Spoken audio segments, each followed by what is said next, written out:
हिवरखेड नगरीत संत गाडगेबाबा यांच्या 150व्या जयंतीनिमित्त सेवाभावाचा जणू ज्वालामुखीच धगधगला। संत गाडगेबाबा सेवा समिती व जिल्हा दिव्यांग सेलच्या पुढाकारातून गाडगेबाबा मंदिर परिसरात अभूतपूर्व उपक्रम राबवण्यात आला।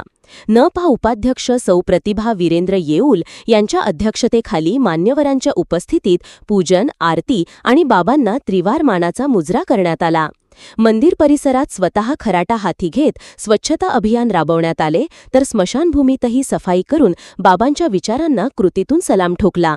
या जयंतीचे खरे वैशिष्ट्य ठरले ते 151 निराश्रित, गरजवंत व रोगी नागरिकांना साडीचोळीचे वाटप।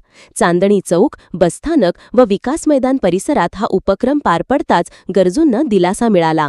गेल्या 19 वर्षांपासून अखंड सेवा देणारे बाळासाहेब नेरकर यांच्या कार्याचे गावभर कौतुक होत आहे। प्रतिनिधी संतोष माने।